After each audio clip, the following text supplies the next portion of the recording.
for the first time ever, every student in America with a student loan will have a legal right to repay it for up to 20 years as a small, fixed percentage of their income. Never more than 10%, and if they're teachers and they're in other jobs that are lower, less than that. Now, think what this means. This means that no young person ever again will ever have to drop out of college because they're going to borrow more money or they're worried about their debt. This will revolutionize life for millions of young people. Now, why is that important? The reason you're clapping is most of you didn't know that, did you? No. Okay. Why is that important?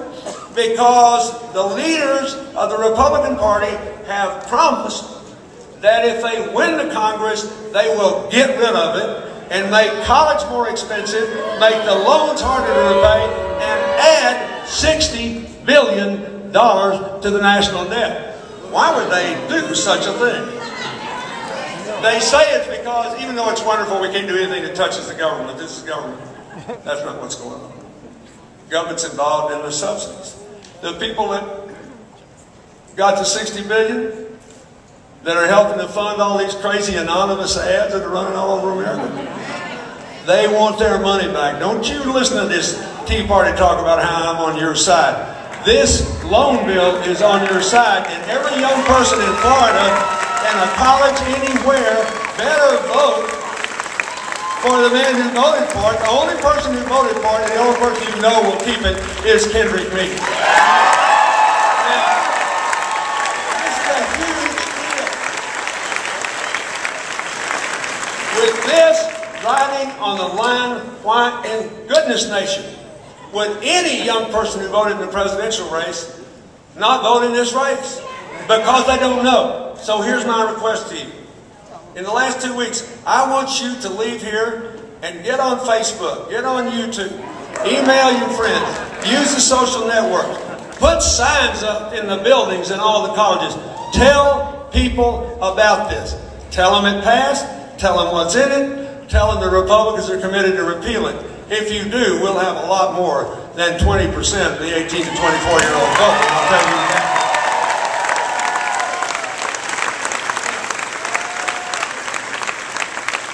Let me just say one thing about this budget deal. I hate these deficits, but it's really hard for me to take with a straight face when the Republicans say they're so upset about all this government spending, and they're so upset about these deficits. When the president took office, the annual deficit was $1.2 trillion. It's only a little bigger than that today. Now, here's what I want you to know. You know I don't like the deficits. I gave you 4 surpluses, right? I would, if I had been in the Congress, I would have voted for that stimulus. If I had been president of the United States, I would have proposed it. Why? Because the economic conditions facing America in January of 2009 were fundamentally different than the ones I faced. When I became president, people couldn't get any credit from the bank because interest rates were too high, because we had run 12 years in a row of ridiculous deficits, and we were borrowing so much money and the world economy was growing that people couldn't afford to pay the interest rates. Mortgage rates were high. People were losing their mortgages because they couldn't keep making their mortgage payments because of high interest rates driving prices high. This time, interest rates are 0 because nobody wants to borrow any money at the time. In the beginning of 2009, there was no activity. He had to do the stimulus. And so they set aside a third of it to try to grab the race for the future in clean energy. And that's why I would have done it. Now here's what I want you to know. A lot of people didn't like that bank bailout, but it preserved our credit. You're going to get 92% of that money back, maybe 100%. We know that. You're going to get a lot of this stimulus money with one-time spending. You don't have to worry about that. As soon as the economy grows again, you'll get that. To balance the budget, all you got to do is 2 things. First, you have to remember the rules of arithmetic. Now you're laughing, but the whole time I was president, people said, "How did you do this great thing?" I said, "Arithmetic." I had this dumb idea that if 2 and 2 was 4 in Little Rock, Arkansas and St. Petersburg, it probably would still be 4 when I got to Washington. And so we had this rule that said, it's called pay-go, pay as you go. Which says anytime we have normal economic growth, if you want to do something new with government money, you either have to stop doing something else or go look at the American people and tell them it's worth raising their taxes for. Otherwise, you don't want to do it bad enough, and you can't do it. So, for example, when we put 1.6 million kids, including a lot in Florida, in after-school programs, we paid for it by stopping something else we were doing. And guess what? That's how it happened. So when I left office, and the Republicans had the White House and the Congress, these people who hate this deficit and hate all this government spending, what is the very first thing they did? They repealed the pay-as-you-go rule, gave me 5 tax cuts, fought 2 wars, gave the seniors a drug benefit with a donut hole. And did a couple of good things. President Bush did that international AIDS program. I love that. I work with it all over the world, in Africa and Southeast Asia. I mean, it's a good thing.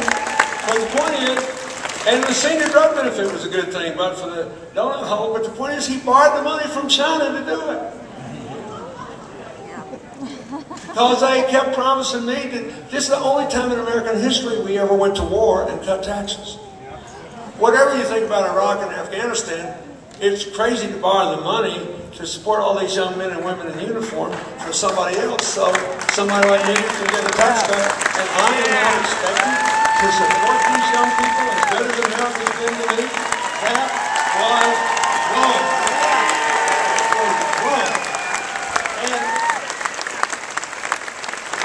And believe you me, there is no such thing as a free lunch. So what happened? We borrowed the money from China and Japan, and we cut our trade enforcement by 80%, and we lost manufacturing jobs every year for 8 years, after gaining manufacturing jobs in 68 years I was there. There is no such thing as a free lunch.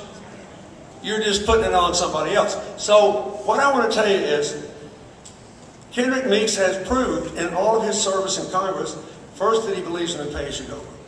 Second thing is, there is a bipartisan commission on December 1st that will issue a report telling us what we should do to take the budget to balance. They don't have to agree with all of it, but if you take half of those things, we'll be back in balance with economic growth, pay-as-you-go, and doing some of this.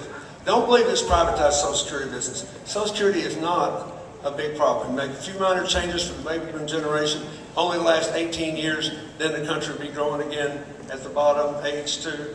It's not a big problem. Medicare is a big problem because of medical inflation.